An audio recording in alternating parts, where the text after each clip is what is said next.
Okay. So next topik adalah kinetics of rigid body. So sebelum ni kita dah belajar kinematics of rigid body. So yang bezanya adalah perkataan kinematics dan kinetics. Okay. So sebelum ni saya pernah maklumkan yang apa beza analisis kinematics dan kinetics. Di mana analisis kinetic of rigid body ini ataupun analisis kinetik, so kita akan include dia punya mass. Okay. Kita akan include dia punya mass dan dia punya force. Kalau ada external force ataupun mana-mana force, so di include. Okay, kalau perhatikan kinematics of particles, dia tidak include pun dia punya mass. Okay, ataupun external force ataupun force yang bertindak, gravity dan sebagainya. So dalam kinetics of particle kita include. Okay. So basically dalam sebelum kita dah belajar second Newton's law. Okay. Dia ada F equal to ma. Okay. So itu dah a part of kinetics of particle. So bezanya untuk kinetics of rigid body, so dia still ada benda yang sama, Fx. Okay, dia still ada benda sama, Fx equal to ma. Okay. So Fy equal to ma. Then dia ada satu lagi, ini adalah moment, okay, equal to second moment of inertia ni, I ni darab alpha. So dia akan include satu lagi. Sebab ini kan general plane motion, kan, dia ada translation and rotation. So dia akan consider jugalah. Bila ada translation saja, dia akan melibatkan F equal to ma. So bila dia include rotation, okay, rotation of course dia akan ada moment. So moment tu maksudnya sendiri adalah kesan putaran akibat dikenakan daya. Okay.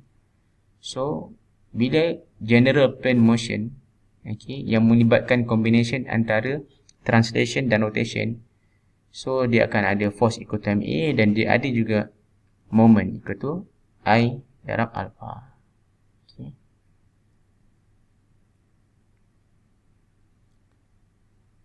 Okay. So sekiranya hanya translation saja, okay, tidak melibatkan rotation, so memang tak akan ada moment. Moment tak ada. Moment akan wujud sekiranya ada rotation. Okay. Termasuk juga kalau curvilinear punya motion sekalipun, tapi without rotation, okay, without rotation, there still no moment. Moment hanya akan wujud apabila ada putaran. Okay. So itu adalah basic concept. Okay, basic concept untuk general plane motion dalam topik kinetics of rigid body. So untuk memudahkan pemahaman, so saya akan tunjukkan contoh soalan. Okay. Kita pergi seperti contoh soalan dalam slide. Okay. Katakan soalan ini, okay, dia terus bagi figure macam ni. Okay, dia terus bagi figure macam ni. Okay. Dan dia bagi tahu, okay, so mass untuk kereta ni adalah 2 megagram dan dia ada ni apa, friction 0.25. Okay, the back wheel slipping.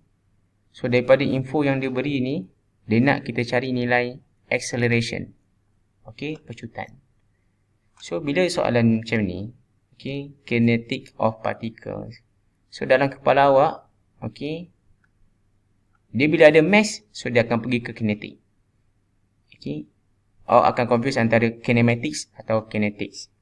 So bila ada the mass, of course dia kinetic. Okay, kinetics. Dan sama ada di rigid body ataupun particles, awak boleh tengok. Kalau rigid body dia mesti satu point saja calculation dia. Tapi ini dah ada point A, ada point B, ada G, ada. So of course ini adalah general ini adalah rigid body. So dia adalah topik kinetics of rigid body. So bila kinetics of rigid body ada movement, so basic formula F equal to ME. Then dia mesti ada moment equal to I alpha. So daripada soalan ni kita akan dapatkan free body diagram yang lebih detail seperti gambar di sebelah ni. Okey, so yang pertama kita mesti pecahkan daya-daya yang wujud ni kepada beberapa paksi. Kebetulan dalam soalan ni dia telah bantu kita untuk dapatkan daya-daya yang wujud ni lah. So yang ni daya normal untuk point A, daya normal untuk point B. So ini gravity ataupun dia punya mg. Berat kereta. So yang ni FB, ini friction force. Friction force dia dah berikan dalam soalan ni. So sekali awak pecahkan kepada paksi X. F equal to ME, basic formula. F sama dengan M darab AX. Pecutan pada paksi X. So equal to apakah daya yang wujud ataupun komponen yang wujud pada paksi X. So yang pertama awak tengok saja ni, nampak ni. So ini FB dia bergerak ke kiri ataupun friction force arahnya ke kiri. So awak letak saja negatif 0.5 NB. Negatif 0.5 NB. So F sama dengan negatif 0.5 MB. So ini F saja yang wujud kat sini, force. Sama dengan MA. MA, M ni adalah 2000 kg. Daripada 2 megagram awak convert kepada kilogram sebab M dalam kilogram mass. So 2000 kg. So M dia ke bawah. Darab AG. So AG ni adalah pecutan.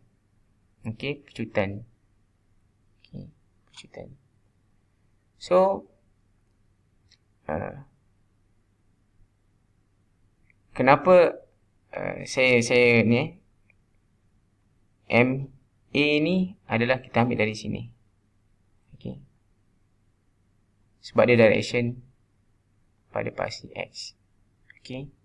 So untuk mass pun dia akan terpecah kepada 2 jugalah. So kalau awak tengok dekat atas ni, ni M untuk paksi Y, yang ni M untuk paksi X. So sebab paksi X, F equal to MA. So pada paksi X, dia tetap ada F equal to MA. Untuk paksi Y, dia ada F equal to MA. Cuma pada paksi X, A-nya ni adalah pecutan sebenar kereta tu. Dan pada paksi Y, A-nya merujuk kepada gravity. Itu beza dia. So dalam kes ni, F equal to MA untuk paksi X, A itu adalah pecutan sebenar kereta tu. Dan pada paksi Y, A itu merujuk pada pecutan gravity, iaitu gravity berat. So mungkin awak confuse apa yang GG ni kan. Kenapa ada G ni? So dalam rigid body, dia satu whole body. The whole body of car ni. So pecutan tu, kita kena assume yang pecutan tu dari tengah lah, senang. Gravity dia G. Takkan pecutan kat sini kot, kat depan, dekat boot belakang, ataupun kat tayar. So kita assume terus dia gravity, rigid body, satu body. So apa-apa pun kita senang, kita labelkan tu pecutan G. Maksudnya pecutan the whole car adalah pada G.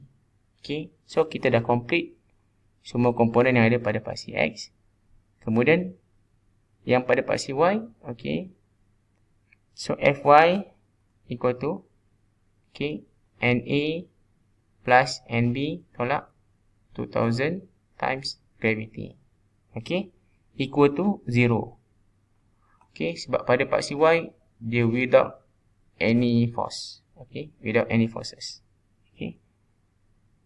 So kemudian, okay. So untuk nilai moment, okay. So moment untuk the whole car tiada. Okay, dia tak ada second moment of inertia dan dia tak ada nilai alpha. Okay, so that's why momentnya at the end dia akan sama dengan kosong. Cuma yang perlu tahu, dia ada moment-moment yang bergerak, okay, berpaksikan kepada gravity G. Okay. So at the end momentnya sama dengan kosong juga. Okay. Sebab kereta ni dia tak rotate. Okay. Sebab tu dia sama dengan kosong. Okay, dia tak rotate. That's why moment yang equal to I alpha ni kosong. Okay. Tetapi di dalam moment yang sama dengan kosong ni, dia macam apa? Static dululah. Okay. Fx tambah Fx cos theta tolak Fx ni at n sama dengan kosong. So value kosong ni, okay, kita perlukan untuk dapatkan komponen force kat dalam ni punya value dia. Okay. So negatif NA darab 1.25 tambah NB darab 0.75 tolak 0.25 NB darab 3. Sebab tengok NA, okay, yang ni dia assume anti-clockwise sebagai positif. So NA, yang ni NA, okay, darab pada jarak G, moment NA darab 1.25, okay, sorry, negatif NA darab 1.25 tambah NB, okay, dia rotate pusing pada paksi G ni, okay, tolak 0.25 NB darab 0.3 jarak dekat sini. Okay. So at the end, kita akan dapat nilai NA, NB, okay, dan pecutan G. Okay. So awak combinekan, okay, antara kesemua unknown yang ada ni. Okay. So kita akan dapat NA sama dengan 6.88, NB sama dengan 12.7 dan A sama dengan 1.59. Okay. So yang ni awak boleh, antara tiga persamaan ni awak telah selesaikan lah. Saya tunjuk secara ringkasnya lah. Okay. So itu saja untuk example ni. Jika tidak clear, then awak boleh tinggalkan komen ataupun awak boleh WhatsApp saya di group section. Okay. So kita ada 3 equation, 1, 2, 3. So kita buat persamaan, at the end kita akan dapat lah NA, NB dan pecutan. Okay. Terima kasih.